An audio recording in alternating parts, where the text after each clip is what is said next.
Bien, nuestro siguiente tema pendiente es apoptosis. Ya vimos la parte del ciclo celular, la parte de la división celular y ahora nos toca ver cómo es que mueren estas células en nuestro organismo y en el organismo pluricelular. Para que exista una apoptosis, ustedes deben de saber que esta va a estar una muerte programada a través de los genes. Es donde ya tenemos dicho cuándo y en qué momento van a estar muriendo nuestras células, pero también este es una forma de suicidio celular, una forma en la que mueren nuestras células, pero también ocurre de manera fisiológica y de manera natural o normal.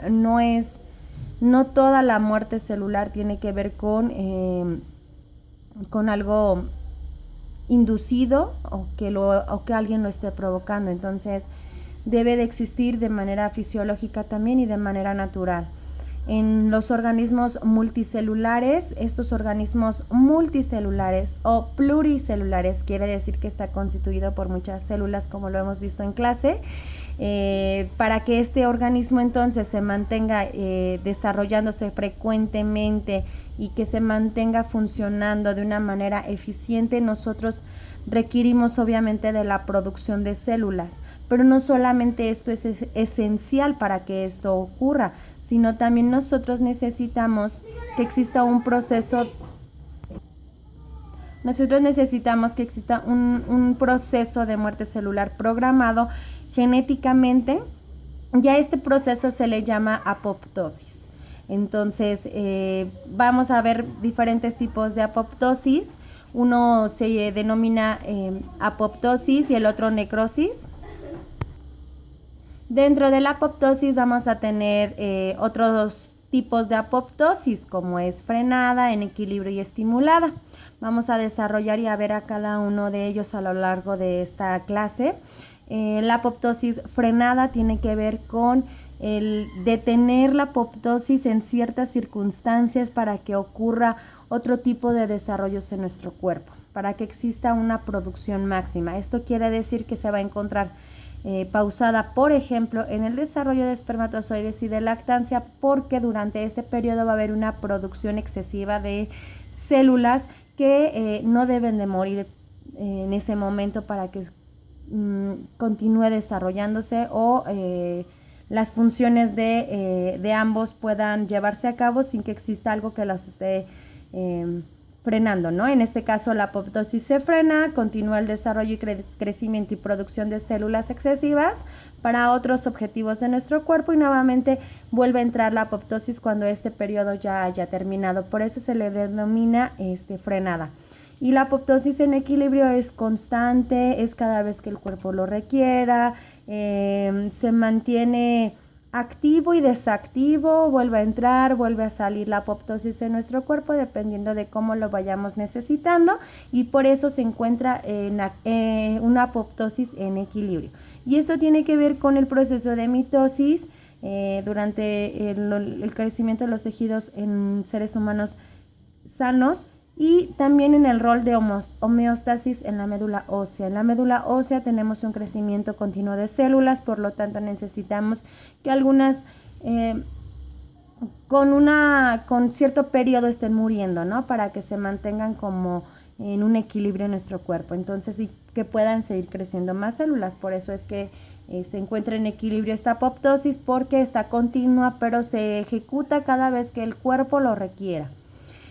Y bueno, la apoptosis estimulada es aquella que va a actuar frente a células envejecidas, mutadas, neoplásicas o no neoplásicas, alteradas por tóxicos y las que están en proceso de metamorfosis o atresia. Es decir, todo este tipo de células que están amenazando o dañando nuestro cuerpo, van a estimular que exista una apoptosis forzada o una apoptosis que no se espera o no está programada en ese momento. Por lo tanto, se le considera así estimulada, ¿no? Porque hay algo que está estimulando a que se genere una apoptosis, como el daño de otras células. Y bueno, tenemos aquí que algunos conceptos generales para que podamos comprender el proceso de apoptosis. Para mí es importante que identifiquemos qué es el citoesqueleto y está dentro de la célula. Voy a iniciar explicando un poco acerca de la sustancia de citosol. Esta sustancia de citosol va a encontrarse o va a formar parte del citoplasma. Tiene una consistencia acuosa, gelatinosa y rodea tanto a los orgánulos como al núcleo. Y se encuentra la sustancia del citosol, o dentro de la sustancia del citosol se va a encontrar el citoesqueleto. Por eso es importante mencionarlo. En clase vimos que tenemos el citoplasma como esta parte gelatinosa de la célula donde tienen sostenidos los orgánulos, pero también en ese citoplasma vamos a tener nosotros la sustancia denominada como citosol. Y dentro de este mismo citoplasma, donde tenemos a estos orgánulos y tenemos el núcleo, vamos a tener nosotros el citoesqueleto. De hecho, lo tengo un poco señalado en esta parte de aquí, en el cuadrito color naranjita, citosol, pero va a ser todo lo que va a estar dentro de el citoplasma, ¿no? Entonces aquí vamos a encontrar nuestro citoesqueleto. Pero, ¿qué es el citoesqueleto? Se encuentra sosteniendo los orgánulos que se encuentran en la célula. Es decir, los orgánulos que están en la célula no van a estar como los dados que vamos a tirar en un juego al azar y a ver qué sale. No están distribuidos de esa forma. Los orgánulos que se encuentran dentro de la célula van a estar distribuidos de una forma sistemática y organizada, llevan un orden y una jerarquía, una función específica de dónde deben de encontrarse cada uno de ellos, y para eso nosotros requerimos del citoesqueleto, para que exista esa organización entre un organelo y otro.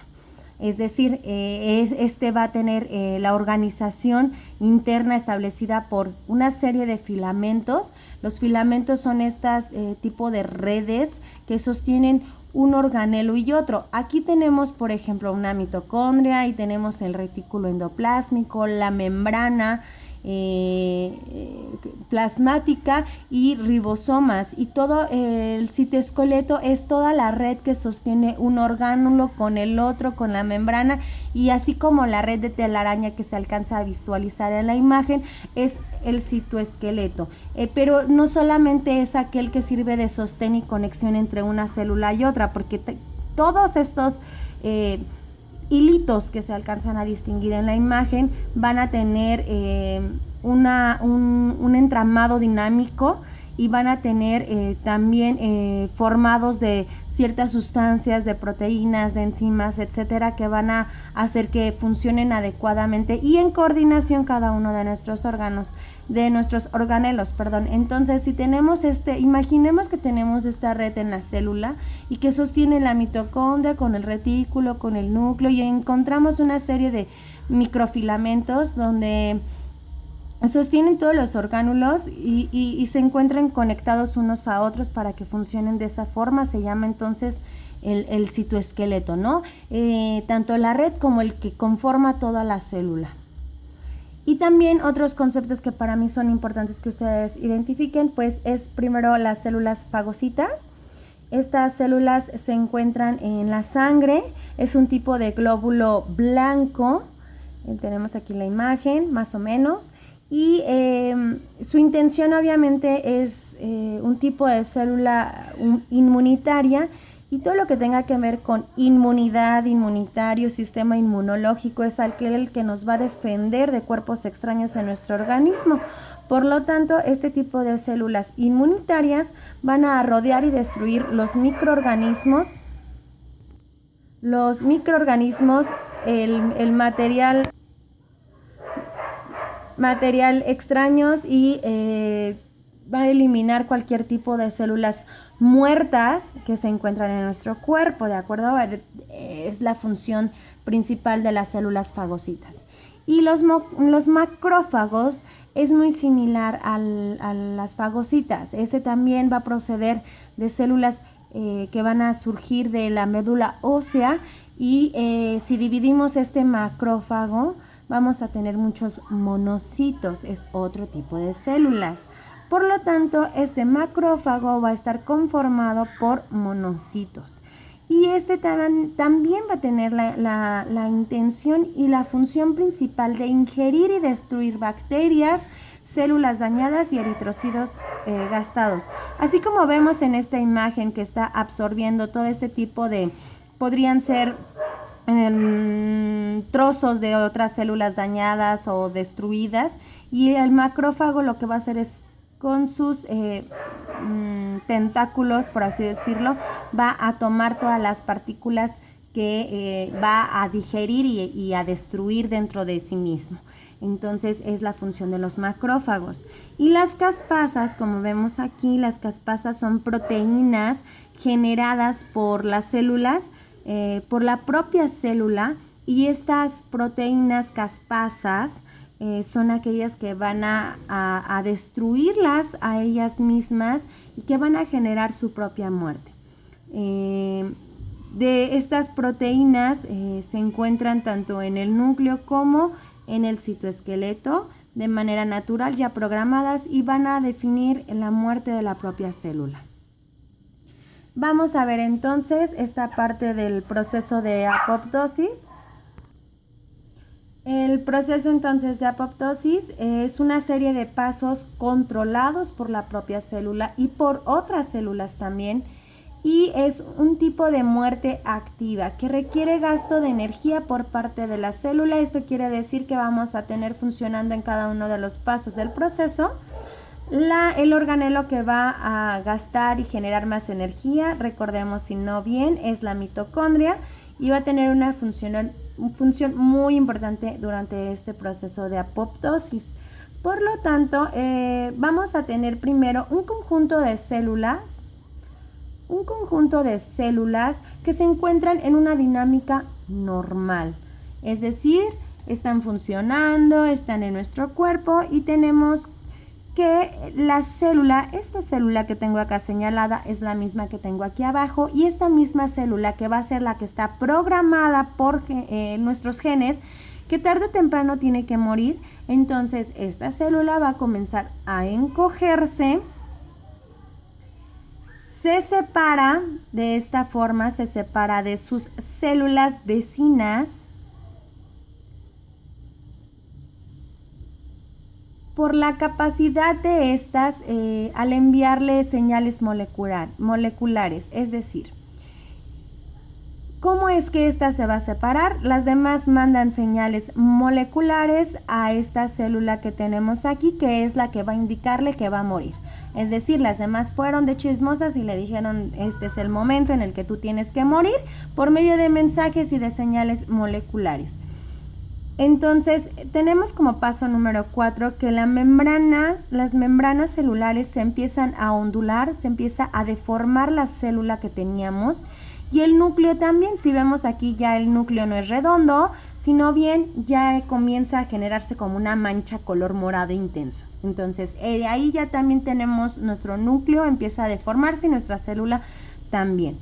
Pero no se fragmenta, no se rompe, nada más comienza a perder esa forma que tenía en un principio, y ahorita tenemos entonces que se fragmenta ya el núcleo. En el siguiente paso se empieza a fragmentar, a romper el núcleo dentro de la célula, y la célula continúa deformándose sin romperse, nada más se deforma.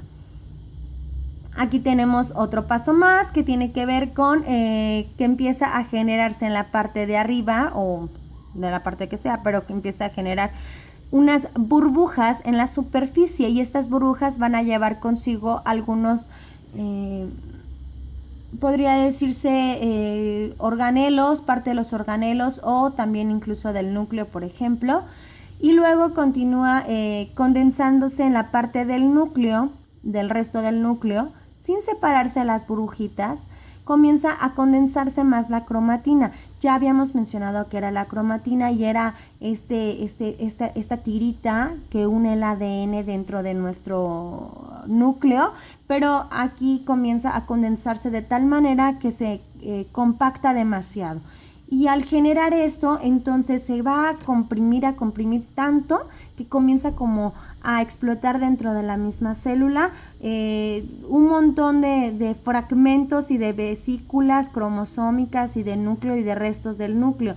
Es decir, aquí tenemos nuestras burbujas sin separarse y aquí también, nada más que en la parte interna de la célula, todo el núcleo que teníamos comienza a distribuirse y a explotar en forma de vesículas pequeñas y diminutas, partículas dentro de la misma célula que va a destruirse. Y por último, o casi al último, tenemos que las células se dividen en numerosas vesículas, es decir, aquí es dentro de la célula toda deforme, pero aquí comienza a desintegrarse ya toda la célula hacia el exterior y hacia el resto de nuestro cuerpo, generando estas partículas y estas vesículas tan diminutas que se van esparciendo. Entonces, ahí entra nuestro fagocito y nuestro macrófago. Ahí es donde se le denomina fagocitosis al tener nosotros que la célula ya va a degradarse y a generarse como lo tenemos en esta imagen de acá. Entonces, aquí todos estos restos de la célula que se fueron al exterior van a irselos comiendo estos macrófagos hasta crear este proceso de fagocitosis, es decir, se va a ir comiendo todo aquello que va dejando la célula regada a lo largo del camino. Como el Pac-Man, por ejemplo, los que juegan videojuegos, es una idea de cómo va a irse comiendo todos los restos que la célula va degradando y que va dejando a lo largo del camino.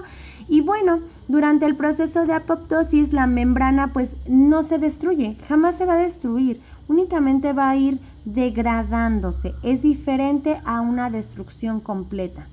Y por lo tanto no va a crear en nuestro cuerpo ninguna inflamación ni en otras células vecinas. Es normal y natural este proceso. Y también puede ser eficiente porque va a englobar vía fagocitosis estas partículas que van a ser reutilizados por los que se los van comiendo. Es decir, este macrófago que se comió todas estas partículas también las va a reutilizar de otra forma que el cuerpo lo va a agradecer. No es nada más me los como y los degrado y los desecho más tarde, no. Yo macrófago me los como, los degrado, los digiero y también voy a procesar esta información que son los restos de la célula que acaba de morir, porque las vamos a utilizar en otro proceso. Y tenemos el otro tipo de muerte celular que habíamos mencionado en un principio. Tenemos la necrosis. La necrosis es un tipo de muerte celular donde vamos a tener la intención o el objetivo. En realidad no es buena la necrosis en nuestro cuerpo, no es de una manera positiva porque esta va a ocurrir cuando muere una célula por un daño secundario o por un envenenamiento. Está inducido, alguien más lo provocó, algún golpe o alguna lesión externa de nuestro cuerpo puede hacer que tengamos una necrosis interna. Y entonces la célula aquí desafortunadamente va a hincharse a tal grado de que explota como un globo, que no puedes inflar más y llega a explotar. Es muy similar. Entonces todo el contenido que tiene dentro de la célula va a regarse por todo el cuerpo y va a generar consecuencias. Y estas consecuencias va a hacer que el órgano puede llegar a lesionarse e inflamarse tanto que agrave una situación en nuestro cuerpo, como es la mutilación de dedos o extremidades. Vamos a tener entonces que mutilar, les decía yo, dedos o extremidades o incluso generar problemas mucho mayores en nuestro cuerpo. ¿Por qué? Porque estos restos de la célula va a generar que otras células también se dañen y mueran, se inflamen, o incluso el órgano o incluso el tejido, hasta que quede muerto alguna parte y tenga que mutilarse, por ejemplo. Pero tenemos aquí también algunos leucocitos que tratan de reclutar estos desperdicios, y estos leucocitos se encuentran en la sangre. Desafortunadamente no van a poder combatir este tipo de problemas. Sin embargo, este tipo de muerte inducida a nivel celular, pues va a ocasionar problemas en nuestro cuerpo. Entonces, ¿de qué manera va a producirse la necrosis? Tenemos nuestra célula normal. Aquí tenemos que, supongamos que esta célula sufrió un daño, es decir, alguien de manera externa la golpeó, alguien o algo le ocasiona un daño en el ADN, núcleo, lo que sea, y daña esta célula. Entonces, esto no está programado, esto no está previsto con anterioridad, y es algo que acaba de pasar, como un accidente. Por lo tanto, los orgánulos comienzan a hincharse, a tal grado que la membrana, aquí sí va a existir que la membrana completamente explote, toda la célula va a explotar y va a regarse todo lo que es esta parte de desperdicios de la célula, y puede dañar o perjudicarlo algún otro órgano, o bien también va a existir el leucocito y va a tratar de comerse como todas estas partículas que va dejando esta célula, que no esperábamos que se fuera a destruir. Entonces, de esta forma se lleva a cabo la necrosis. Y muchas de las veces, pues como les mencionaba, daña a otras células, no está controlada, aparte de que se dio en un tiempo inesperado, también no hay un control, porque explota y se degrada todo, se riega todo todo lo que suelta la célula al exterior. Y entonces este daño está desencadenando también este tipo de necrosis. Es porque una célula está dañada, y este daño de las células se da o por estrés celular o por temperaturas extremas, o incluso lesiones como los golpes que nos damos nosotros, y que produce heridas o lesiones externas, pero también algunas internas, ¿no? Algunos golpes, por ejemplo, los luchadores que llegan a golpearse de una manera muy fuerte, llega a producir problemas en el hígado, problemas en el páncreas y de manera interna, y a eso se le llama necrosis, porque llega a lesionar estas células y tiene que haber una muerte celular instantánea.